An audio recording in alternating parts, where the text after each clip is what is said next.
Just going to wait a few minutes so a few people can join. I'm sure that there's plenty of people sitting at home not doing anything. So, giving it just a minute, guys.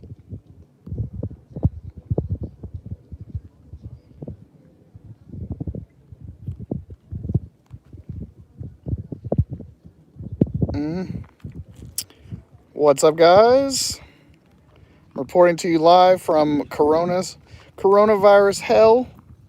As you can see, it's absolute chaos out here, absolute pandemonium. People are just losing their minds. No one can rest. With all the toilet paper now gone, as you can see, it's absolute chaos. What do we do? I don't understand. What do we do?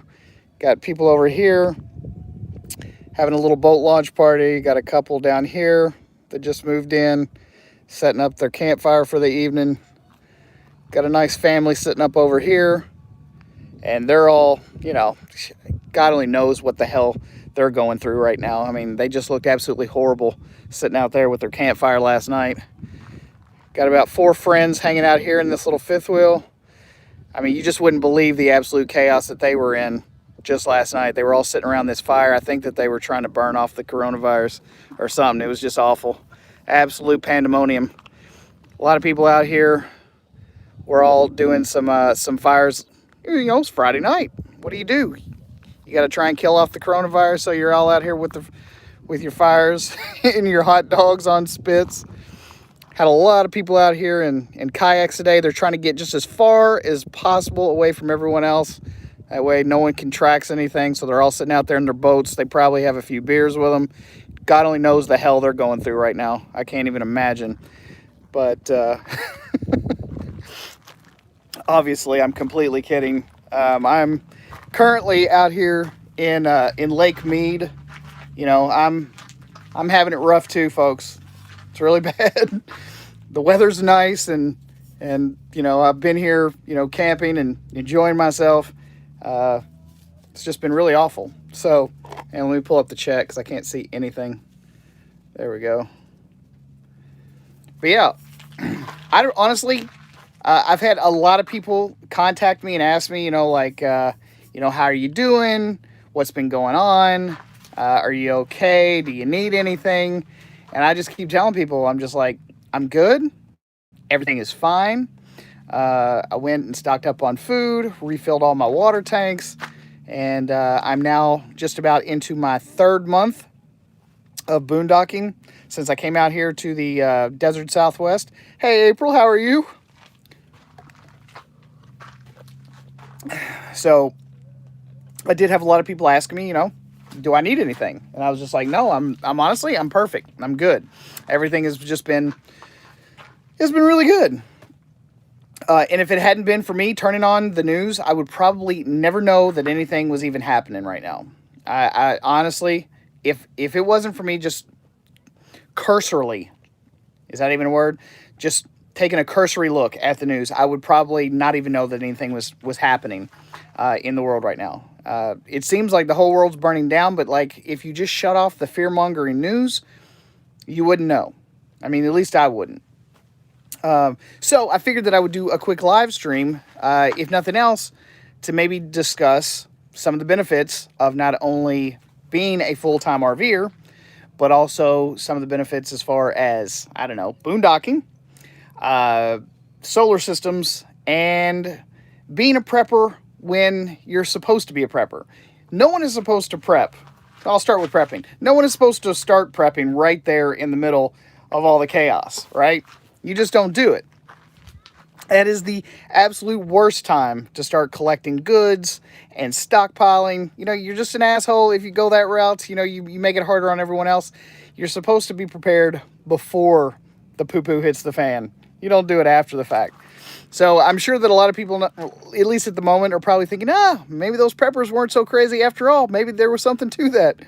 I used to do a lot of prepping, especially when I was, in a sticks and bricks. When you live in a metropolitan area, when you live inside of a city and you have a nice dense concentration of police officers and stuff like that, you know, they can patrol your streets and they can make sure that you're not going anywhere and that you're not doing anything a whole lot easier than they can coming out here to the middle of nowhere and trying to make sure that you do what you're supposed to be doing or whatever. And I think do what you're supposed to be doing is kind of a relative term. But the whole point is that, you know, you should prep when things are good. You should prep and prepare yourself for when, you know, times are not buck wild and crazy like they are right now. So, you know, preppers aren't so crazy. A lot of them probably have everything that they need, but they also, there's plenty of them that knew that something like this was eventually going to happen. It was only a matter of time. And when something like this happens, it basically shows everyone all the flaws that are built into our system. And we do have a lot of flaws built in the system, whether it be, you know, getting goods and services back and forth with our truckers, our airplanes, all this kind of crazy stuff that, you know, people are like shutting down transport, locking up borders and all that. You know, what are people doing? You know, they either have to go out and just go right to the grocery and right back to their house. And if you are a full-time RVer like me, and clearly like a lot of these other people around here, it makes it not so bad. It really does. It makes it not nearly as, you're not nearly as freaked out as you would be if you were mobile, if you were able to get out of the cities. Because where you have a dense concentration of people, that's when people lose their minds. They see everyone else panicking, and then it's that herd mentality like, oh my God, maybe I should be panicking too. And then everyone else rushes to the store and just wipes the shelves out. So, you know, it's kind of a crazy situation out there. But if you're mobile, you can get out of the cities. And when you prep, you have to prep so much lighter because you don't have to worry about so many other things, especially living in a big metropolitan area. So the second thing I was going to talk about today was the solar system. I'm now working on 3 solid months of being a full-time boondocker out here in the middle of nowhere. I'm actually pretty close to Las Vegas still. This place has just been awesome just because I have access to water, like the lake. I don't know if y'all can see it back there, but that is Lake Mead. I'm only about a half an hour or so away from Las Vegas, which is not the best place to be close to, but I'm far enough away from all the buck wild people and all the craziness that goes along with living in a big metropolitan area that I haven't noticed anything extraordinarily out of control out here. So I wanted to stay close to a source of fresh water, and I've got filters and stuff that I've been able to filter water and that kind of thing with. There is a couple of state-run parks very, very close to me that has free access to clean and potable drinking water. And it's just a few miles down the road in either direction. We actually went over there, I don't know, what was it, maybe a week ago or so, and just filled up all of our stuff. We filled up all of our jugs, all of our tanks, and all that stuff when we came back. So I still have tons and tons of drinking water that I can go through without having to worry about anything. What's going on, Mike? How's it going? I saw you too, Joe. Glad to see you around. And so the solar system has been awesome, especially with the lithium batteries. I've been able to basically do whatever I've wanted out here. Like I said, I'm going on 3 months now, and I run everything. I run my laptop. I run the phone, my tablet, my induction cooktop, which is electric, my electric coffee pot, every single day. Charge up all of my camera batteries, my drone batteries, my e-cig batteries. Like, I've just charged up everything, and like, I've been full all day. Lithium and my solar panels have enabled me to just do so much more with so much less charging time. You know, in the earlier months in January, when it was still wintertime, you know, you only expect maybe 4 or 5 good charging hours of sunlight each and every day. After that, you know, it starts to dwindle pretty fast, and your batteries are just not going to charge up nowhere near as fast. But I have roughly 6 kilowatts of lithium batteries and 800 watts of roof-mounted panels, and I've had absolutely no issue. I've not even dropped below 11 volts on a 12.6 volt lithium battery system. And I generally only charge all the way up to maybe around 12.4 just to give myself a little headroom. Lithium batteries don't like to have it completely crushed. So I only go up to about 12.4, and I haven't dropped below 11 volts, but maybe one time in 3 months. Now, granted, that is due to the fact that I've spent the vast majority of my time in Arizona, where they get plenty of sun. I think on average, I could generate probably 5 kilowatts of battery every single day. And, you know, it's not that hard to replenish my battery stores. There have been a few times where it's been cloudy for multiple days in a row, maybe 2 days in a row, and I'll have to run my generator for 2 or 3 hours. But that's about it. And I've done that about 4 times in 3 months. So that's been pretty awesome. And I've definitely appreciated all the sun out here in the desert Southwest. Not to mention the dry climate. I have really bad sinuses and all that kind of stuff. So dry air feels amazing all the time.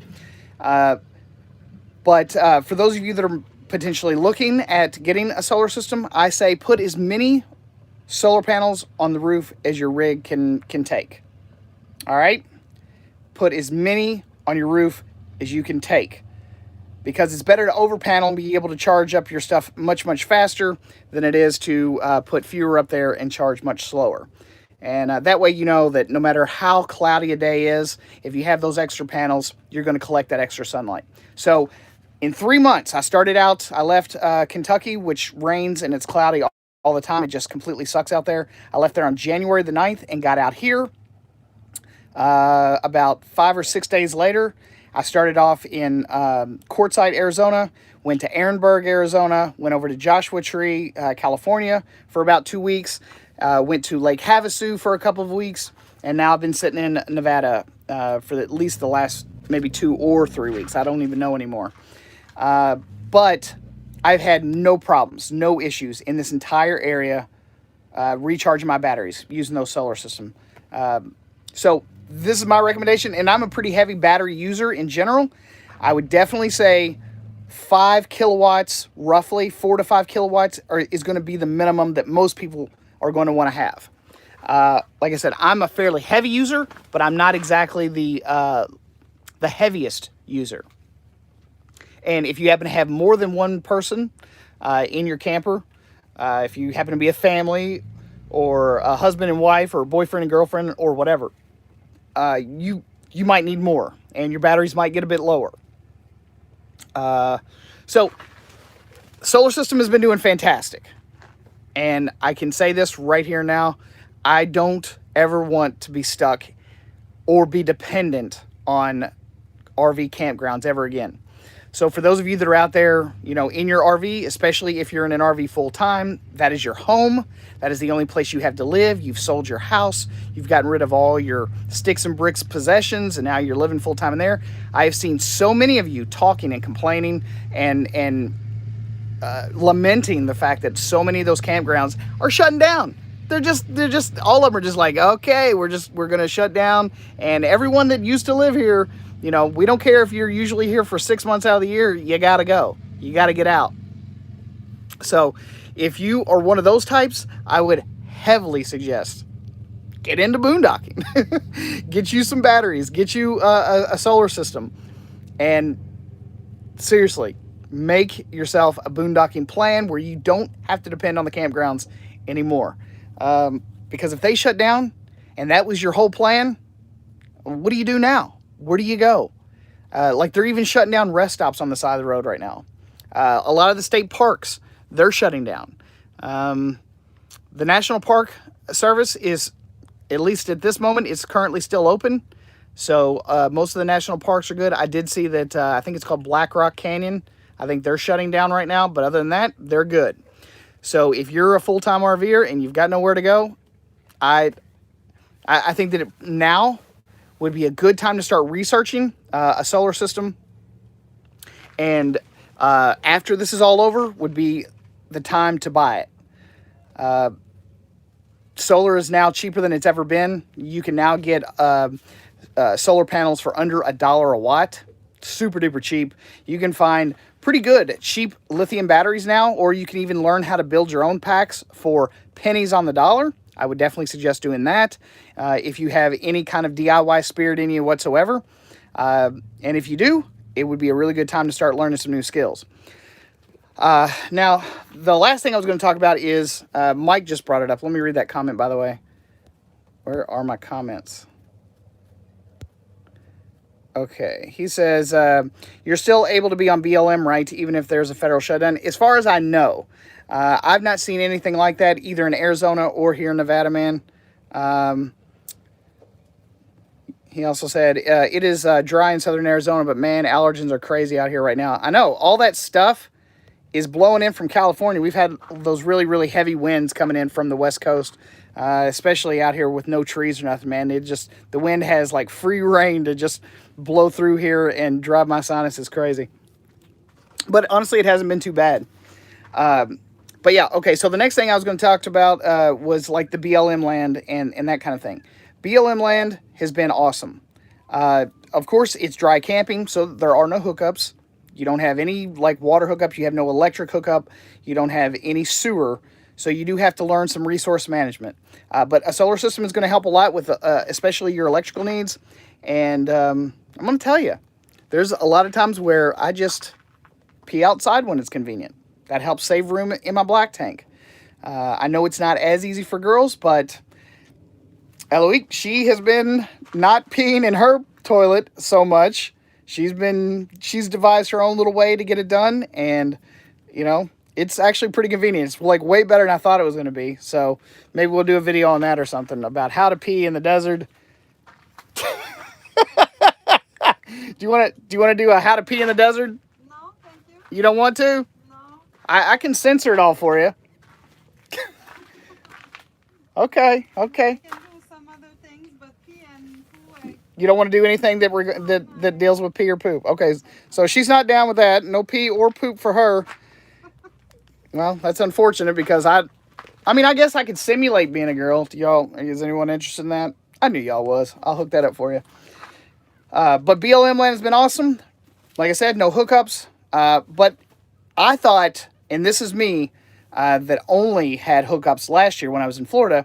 I was just the tiniest bit freaked out that was going to be a huge deal. And I got to be honest, it's not. It's honestly, it's better than camping because at least you do have a toilet to sit on if you have an RV. If you have a van, a lot of you can buy those portable toilets from like Walmart and stuff like that. But even if you don't and you've just got a 5-gallon bucket, they make a nice toilet seat that can go right on top. So it's not so bad. It's really not that bad. I've had a lot of people go, okay, well, if you don't have hookups and you obviously you have to take a shower and stuff like that. Yeah, you do. I mean, if you start stinking, you want to clean up. It's just part of our nature. It's part of our DNA. We want to wash and get stuff cleaned up. I've been doing sponge baths. I've been, warming up water on my induction cooktop in my carafe and then pouring it into a small little bucket and using my loofah to suds up and then rinse off and dry off, and I'm back to good. It's not the most ideal. It's definitely not like back home, but if you're looking for, everything to be exactly the way it was when you were back home, you should probably just stay home. I've had a lot of people go, oh, I could never do that. I wouldn't get clean enough, but you will. You'll be fine. And you don't have to be stuck in your house right now. You could be out here. You could be out somewhere else, breathing fresh air, getting sunshine, enjoying your day. And that's what I think that this is all about, is becoming as self-sufficient and as independent from everything as possible. I don't ever want to be dependent. Again, like if I take really good care of myself, it's going to be so much easier for me to maybe try and help somebody else out when they actually need it. But if I can't even take care of myself, it's going to make it so much more difficult to try and help anyone else out. So, I didn't have anything else other than that, just to let y'all know that I was good and that everything is just awesome. The camper has done fantastic. Of course, I didn't really have any doubt that it was. Monkey Man is not sick. He has been awesome. Ain't that right, buddy? Say we've been playing the ball game and we've been enjoying the sunshine. We've gone on a couple of different hikes here recently and he's been good to go. Everything that I thought was wrong with him when I took him to the vet a couple of videos ago, he's been fine since then. So it's been no big deal. But if you guys have any questions or comments, I will read them right quick. Let's pull those up if I can. Joe Jackson said, you need a bucket shower? Yeah, especially out here where I have access to plenty of fresh water. That would make it a whole lot easier. But honestly, like my sponge baths have been perfectly fine. It's been no issue whatsoever. Let's see, what else did I get? April said, just got back. We are still trucking. Have to keep food in the truck because some restaurants are closed. Oh, that's right. Her and her husband are truckers. Yeah. And I'm sorry about the fact that they started closing down all of your all's, like the rest stops and everything. I think that sucks. Aw. Cherie says, I love you, but I hate you just a little bit right now. Yeah, I'm sorry, Cherie. Let's see, what else do we get? Joe said, I bet the solar system is working great out there in Nevada. It is. It really has been. And like I said, it was working really good out in Arizona as well. All that sun that I was getting down in Arizona was absolutely perfect. It has been so difficult to not be able to fill up my batteries. That's how much sun that they get out here. On occasion, you will get a few cloudy days where you might have to actually run your generator. But I mean, in the 3 months I've been out here, I'm going to say maybe 6 days. So maybe 2 days a month. It's just been that cloudy that I've gone, I guess I have to run my generator. Other than that, it's just been sitting in the truck unused. So if you happen to be in this particular area, at least this year, it's barely been needed. So it's been kind of dead weight, unfortunately. April says, at least you have sun. It's been raining every day around here. Yeah, and I've been checking the weather back home. One of the major reasons I absolutely hate back home, which is in Kentucky, is that it's right there in the Ohio Valley, and every single winter, it's rainy or cloudy. They might get a day or two of some sun, and then it just goes away. Like, it is the absolute most depressing place, I swear. I mean, if you were ever thinking about going to Kentucky in the winter, just don't, because it's not good. This is what I'm here for. Good weather. I mean, it's technically spring, but I know that back home it's like 39 degrees or something like that, and it's just absolutely terrible. It was supposed to get up to about 60 out there today, but I'm not driving all the way back there to find out. Yeah, April said, tell her to get P style. She won't have to squat. She's got something better that she didn't even have to buy. So, like I said, maybe we'll talk about that. And thank you for the well wishes as far as Duncan's concerned. He's doing great. Rick says, where are you going next? I don't know. With everyone trying to like hunker down and no one's moving right now. And you've got, a lot of travel restrictions going into effect. I don't know that I'm going to move around a whole lot. I've got everything I need here. I mean, I'm doing a live stream from the middle of this area. And I have damn near perfect internet access, cell signal. So not only do I have access to water, and I got plenty of food, and all the conveniences are only about a half-hour drive away, and I've got perfect cell signal. I can't see myself going very far right now. I think I'd rather be here in this area and have everything than to chance it and move somewhere else. But after all the crazy is over, I'm thinking about dipping back down into Arizona, maybe heading out to Sedona and Flagstaff and Prescott, that whole area. There's a lot of stuff out there I want to check out. So Joe says, yep, I was stationed up in Fallon, Nevada back when I was in the Navy, and it's an excellent place.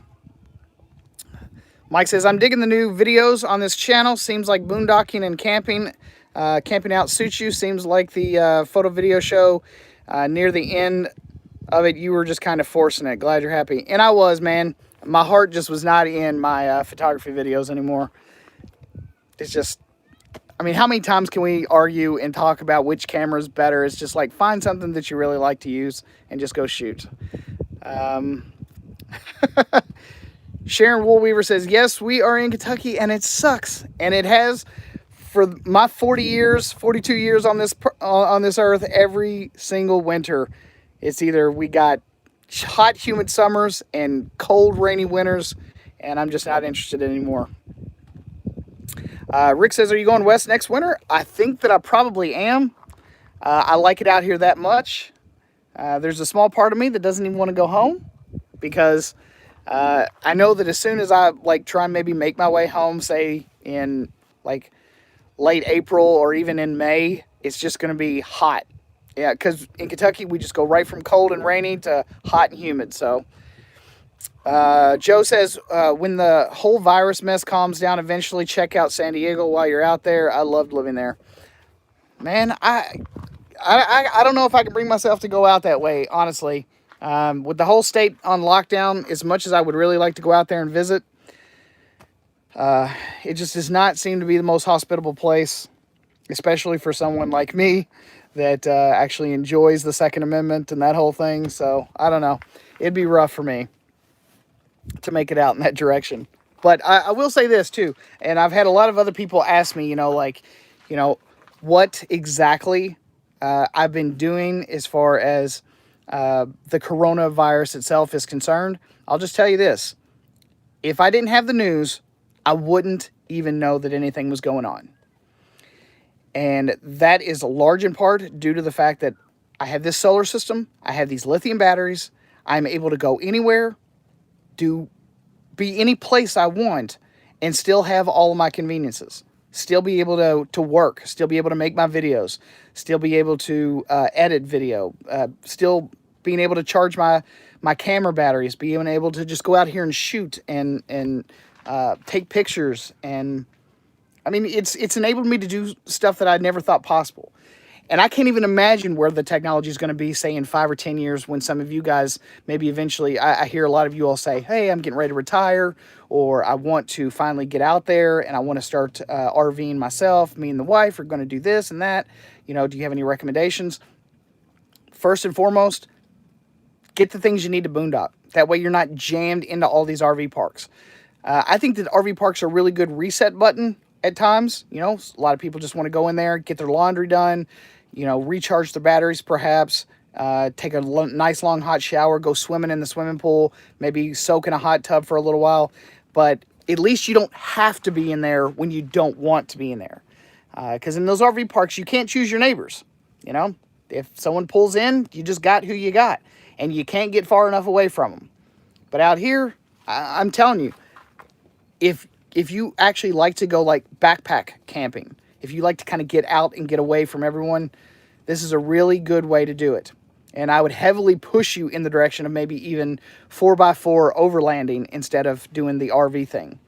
Granted, it's all going to depend on how many people you got in your tribe or whatever. So if you've got kids and you've got wife and maybe you've got a living grandma or whatever, you're going to need a little bit extra space. But if it's just one of you, maybe two of you, get something a little bit smaller so you can get even further deep into the bush away from everyone else. Get to places that other people can't get to. It'll be worth it. I should walk you all out here just so you all can kind of see. Let me turn the camera around. So this is my current location.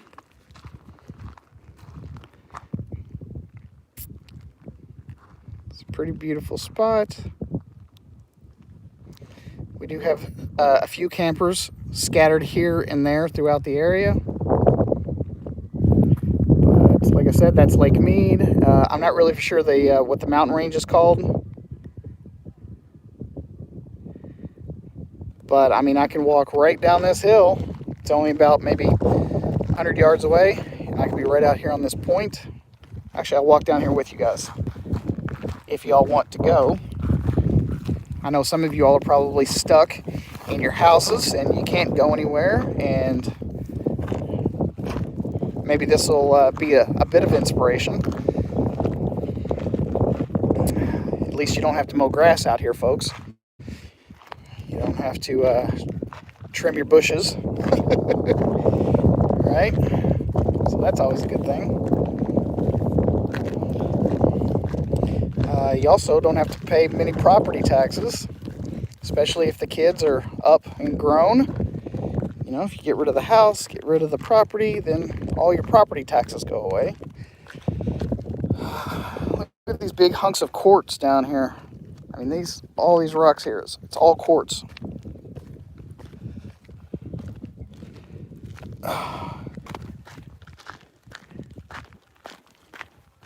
Sorry about the shaky cam. I do not have it on a gimbal. Monkey, monkey, monkey, hush. Well, I'm fine. You don't have to protect me. I'm good. All right. Yeah, I got a couple of people out here. It looks like a couple of people are out there on the water paddleboarding. A couple of kayakers. I saw a couple of fishermen out there.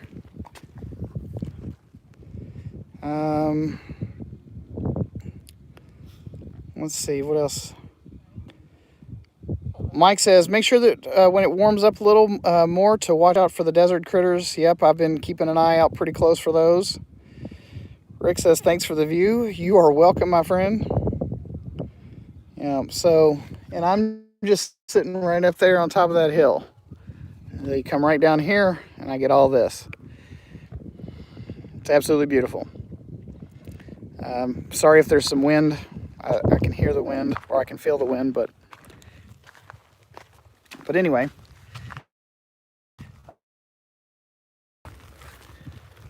Yeah, I highly suggest that anyone, get a solar system. It might seem like it's extraordinarily expensive right there at the beginning, but just feeling that freedom, just being able to get out and move around and go to places that other people can't because they're always having to be tethered.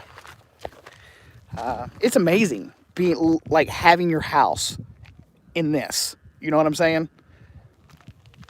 Like your house is in this.